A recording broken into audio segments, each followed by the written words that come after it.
The Voyage of the Beagle by Charles Darwin. Chapter 7. Buenos Aires and Santa Fe. Excursion to Santa Fe. Thistle beds. Habits of the Vizcacha. Little Owl. Saline streams. Level plain. Mastodon. Santa Fe. Change in landscape. Geology. Tooth of extinct horse. Relation of the fossil and recent quadrupeds of North and South America. Effects of a great drought. Piranha. Habits of the jaguar. Scissorbeak, kingfisher, parrot, and scissortail. Revolution. Buenos Aires state of government. September 27th. In the evening I set out on an excursion to Santa Fe, which is situated nearly 300 English miles from Buenos Aires, on the banks of the Parana. The roads in the neighborhood of the city after the rainy weather were extraordinarily bad. I should never have thought it possible for a bullock wagon to have crawled along as it was. They scarcely went at the rate of a mile an hour, and a man was kept ahead to survey the best line for making the attempt. The bullocks were terribly jaded.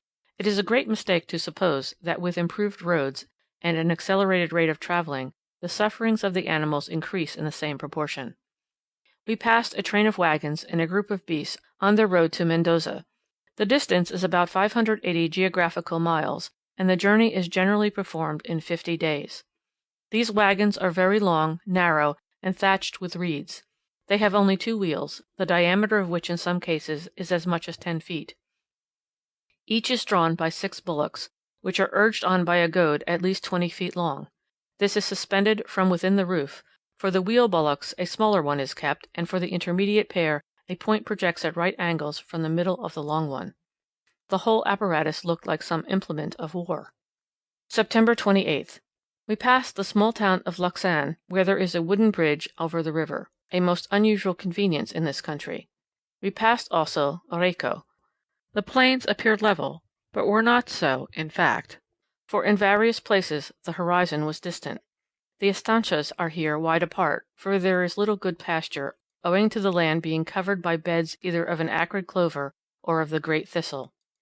The latter, well known from the animated description given by Sir F. Head, were at this time of the year 2/3 grown. In some parts they were as high as the horse's back, but in others they had not yet sprung up, and the ground was bare and dusty as on a turnpike road. The clumps were of the most brilliant green, and they made a pleasing miniature likeness of broken forest land. When the thistles are full grown, the great beds are impenetrable, except by a few tracks as intricate as those in a labyrinth. These are only known to the robbers, who at this season inhabit them, and sally forth at night to rob and cut throats with impunity. Upon asking at a house whether robbers were numerous, I was answered, "The thistles are not up yet," the meaning of which reply was not at first very obvious. There is little interest in passing over these tracts, for they are inhabited by few animals or birds, excepting the Vizcacha and its friend the little owl. The Vizcacha is well known to form a prominent feature in the zoology of the Pampas. Footnote: the Vizcacha, Legostomus trichodactylus, somewhat resembles a large rabbit, but with bigger gnawing teeth and a long tail. It has, however, only 3 toes behind, like the agouti. During the last 3 or 4 years, the skins of these animals have been sent to England for the sake of the fur. It is found as far south as the Rio Negro, in latitude 41 degrees, but not beyond. It cannot, like the agouti, subsist on the gravelly and desert plains of Patagonia, but prefers a clayey or sandy soil, which produces a different and more abundant vegetation. Near Mendoza, at the foot of the Cordillera, it occurs in close neighborhood with the allied alpine species. It is a very curious circumstance in its geographical distribution, that it has never been seen, fortunately for the inhabitants of the Banda Oriental, to the eastward of the river Uruguay. Yet in this province there are plains which appear admirably adapted to its habits. The Uruguay has formed an insuperable obstacle to its migration, although the broader barrier of the Parana has been passed, and the Vizcacha is common in Entre Rios, the province between these 2 great rivers.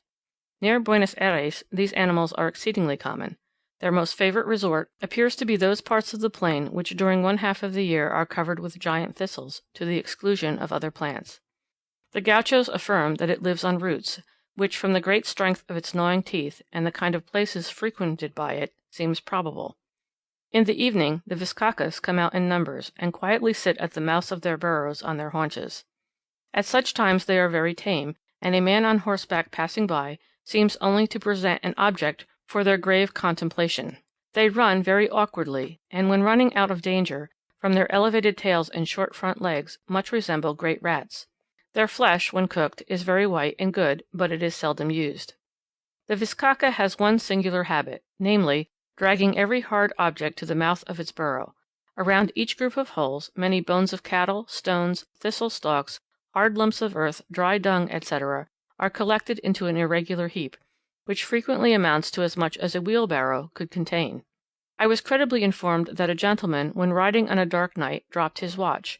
He returned in the morning, and by searching the neighbourhood of every viscaca hole on the line of the road, as he expected, he soon found it. This habit of picking up whatever may be lying on the ground anywhere near its habitation must cost much trouble. For what purpose it is done, I am quite unable to form even the most remote conjecture. It cannot be for defence, because the rubbish is chiefly placed above the mouth of the burrow, which enters the ground at a very small inclination. No doubt there must exist some good reason, but the inhabitants of the country are quite ignorant of it. The only fact which I know analogous to it is the habit of that extraordinary Australian bird, the Calodera maculata, which makes an elegant vaulted passage of twigs for playing in, and which collects near the spot land and sea shells, bones, and the feathers of birds, especially bright coloured ones. Mr. Gould, who has described these facts, informs me that the natives, when they lose any hard object, search the playing passages, and he has known a tobacco pipe thus recovered. The little owl, Athene cunicularia, which has been so often mentioned, on the plains of Buenos Aires exclusively inhabits the holes of the viscaca, but in Banda Oriental it is its own workman. During the open day, but more especially in the evening, these birds may be seen in every direction, standing frequently by pairs on the hillock near their burrows. If disturbed, they either enter the hole, or, uttering a shrill, harsh cry, move with a remarkable undulatory flight to a short distance, and then turning round, steadily gaze at their pursuer. Occasionally in the evening they may be heard hooting. I found in the stomachs of two which I opened the remains of mice, and one day saw a small snake killed and carried away. It is said that snakes are their common prey during the daytime. I may mention here, as showing on what various kinds of food owls subsist, that a species killed among the islets of the Chonos archipelago had its stomach full of good-sized crabs. In India there is a fishing genus of owls, which likewise catches crabs. In the evening we crossed the Rio Arrecife on a simple raft made of barrels lashed together, and slept at the post-house on the other side. I this day paid horse hire for 31 leagues, and although the sun was glaring hot, I was but little fatigued. When Captain Head talks of riding 50 leagues a day, I do not imagine the distance is equal to 150 English miles. At all events, the 31 leagues was only 76 miles in a straight line, and in an open country I should think 4 additional miles for turnings would be a sufficient allowance. 29th and 30th. We continue to ride over plains of the same character. At San Nicolas I first saw the noble river of the Parana. At the foot of the cliff on which the town stands, some large vessels were at anchor. Before arriving at Rosario, we crossed the Saladillo, a stream of fine, clear running water, but too saline to drink. Rosario is a large town built on a dead level plain, which forms a cliff about 60 feet high over the Parana. The river here is very broad, with many islands, which are low and wooded, as is also the opposite shore. The view would resemble that of a large lake, if it were not for the linear-shaped islets, which alone give the idea of running water. The cliffs are the most picturesque part. Sometimes they are absolutely perpendicular and of a red colour, at other times in large broken masses, covered with cacti and mimosa trees. The real grandeur, however, of an immense river like this, is derived from reflecting how important a means of communication and commerce it forms between one nation and another, to what a distance it travels, and from how vast a territory it drains the great body of fresh water which flows past your feet. For many leagues north and south of San Nicolas and Rosario, the country is really level. Scarcely anything which travellers have written about its extreme flatness can be considered as exaggeration. Yet I could never find a spot where, by slowly turning round, objects were not seen at greater distances in some directions than in others, and this manifestly proves inequality in the plain. At sea, a person's eye being 6 feet above the surface of the water, his horizon is 2 miles and 4/5 distant. In like manner, the more level the plain, the more nearly does the horizon approach within these narrow limits, and this, in my opinion, entirely destroys that grandeur which one would have imagined that a vast level plain would have possessed. October 1st. We started by moonlight, and arrived at the Rio Tercero by sunrise. The river is also called the Saladillo, and it deserves the name, for the water is brackish. I stayed here the greater part of the day, searching for fossil bones. Besides a perfect tooth of the Toxodon, and many scattered bones, I found two immense skeletons near each other, projecting in bold relief from the perpendicular cliff of the Parana. They were, however, so completely decayed, that I could only bring away small fragments of one of the great molar teeth, but these are sufficient to show that the remains belong to a mastodon, probably to the same species with that which formerly must have inhabited the Cordillera in Upper Peru in such great numbers. The men who took me in the canoe said that they had long known of these skeletons, and had often wondered how they had got there. The necessity of a theory being felt, they came to the conclusion that, like the Vizcacha, the mastodon was formerly a burrowing animal. In the evening we rode another stage, and crossed the Monga, another brackish stream, bearing the dregs of the washings of the Pampas. October 2nd. We passed through Corinda, which, from the luxuriance of its gardens, was one of the prettiest villages I saw. From this point to Santa Fe the road is not very safe. The western side of the Parana northward ceases to be inhabited, and hence the Indians sometimes come down thus far and waylay travellers. The nature of the country also favours this, for instead of a grassy plain there is an open woodland, composed of low prickly mimosas.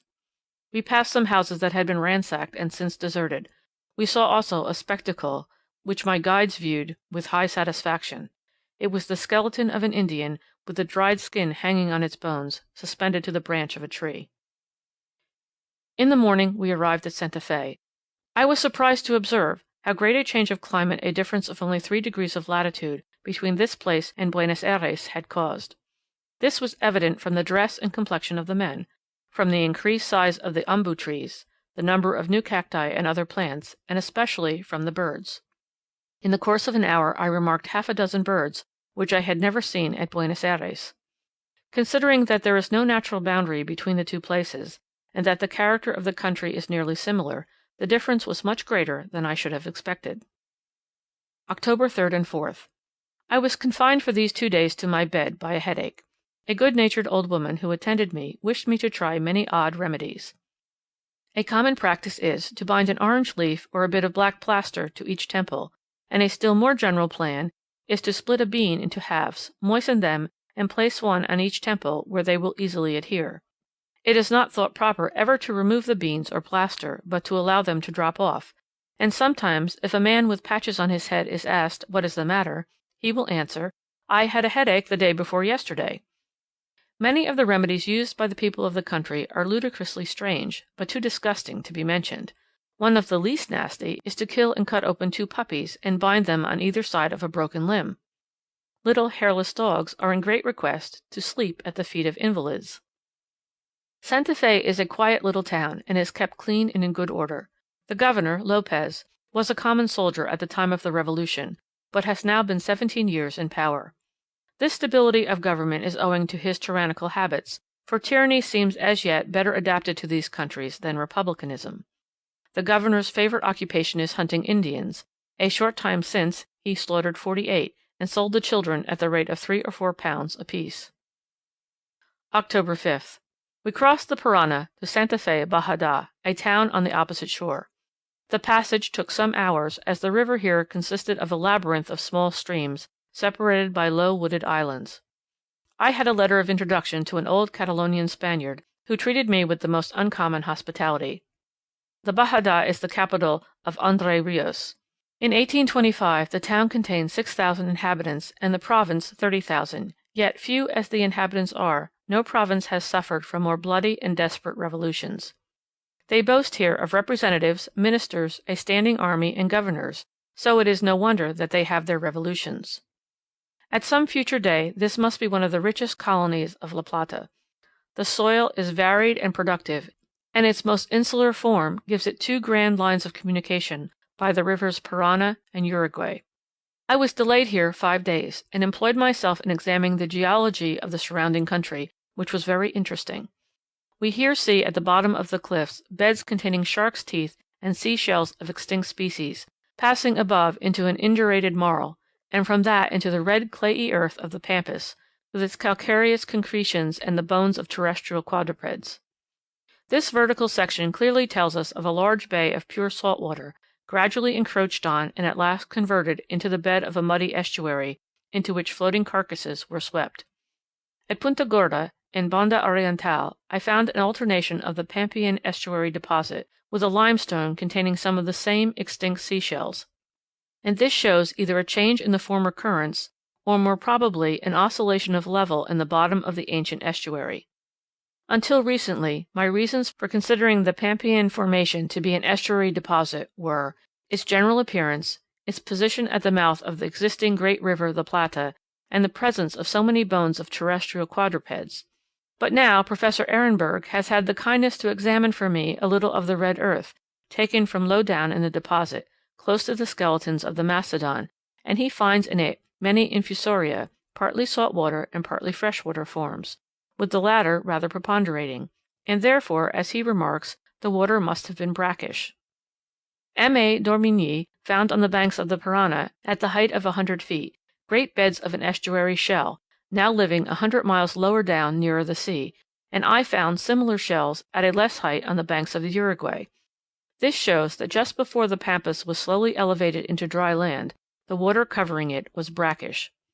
Below Buenos Aires there are upraised beds of seashells of existing species, which also proves that the period of elevation of the pampas was within the recent period. In the Pampean deposit at the Bajada, I found the osseous armour of a gigantic armadillo-like animal, the inside of which, when the earth was removed, was like a great cauldron. I also found teeth of the toxodon and mastodon, and one tooth of a horse, in the same stained and decayed state. This latter tooth greatly interested me, and I took scrupulous care in ascertaining that it had been embedded contemporaneously with the other remains, for I was not then aware that amongst the fossils from Bahia Blanca there was a horse's tooth hidden in the matrix. Nor was it then known with certainty that the remains of horses are common in North America. Footnote: I hardly need state here that there is good evidence against any horse living in America at the time of Columbus. Mr. Lyell has lately brought from the United States a tooth of a horse, and it is an interesting fact that Professor Owens could find in it no species, either fossil or recent, a slight but peculiar curvature characterizing it, until he thought of comparing it with my specimen found here. He has named this American horse Equus curvidens. Certainly it is a marvellous fact in the history of the Mammalia that in South America a native horse should have lived and disappeared, to be succeeded in after ages by the countless herds descended from the few introduced by the Spanish colonists.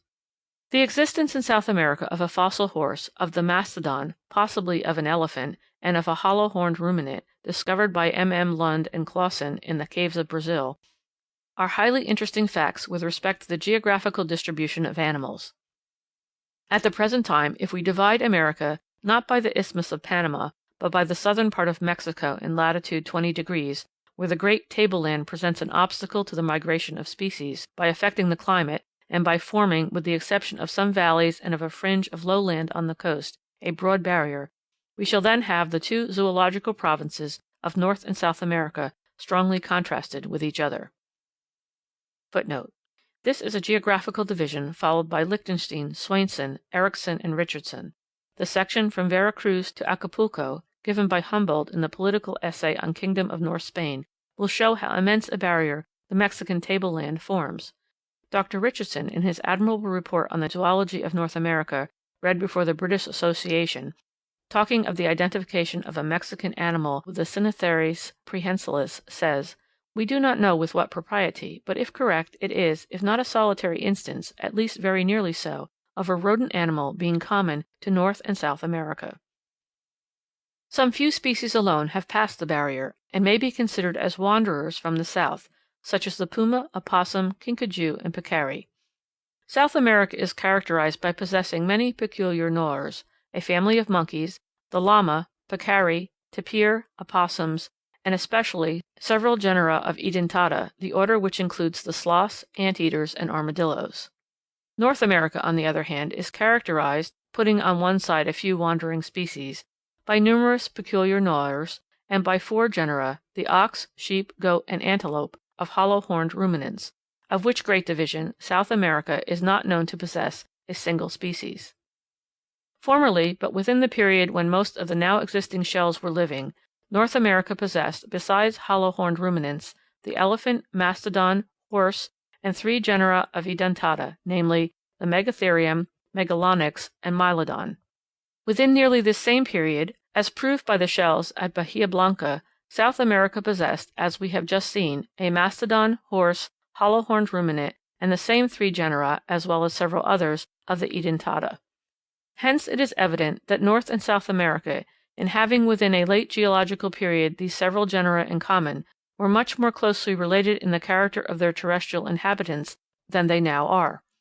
The more I reflect on this case, the more interesting it appears. I know of no other instance where we can almost mark the period and manner of the splitting up of one great region into 2 well-characterized zoological provinces.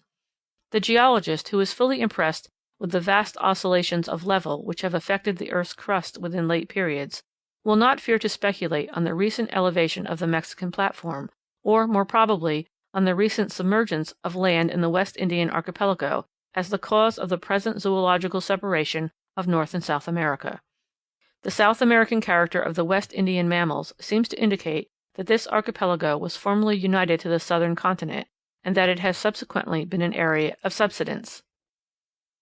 Footnote: Cuvier says the kinkajou is found in the larger Antilles, but this is doubtful. M. Gervais states that the Didelphis crancivora is found there. It is certain that the West Indies possess some mammifers peculiar to themselves. A tooth of a mastodon has been brought from Bahama.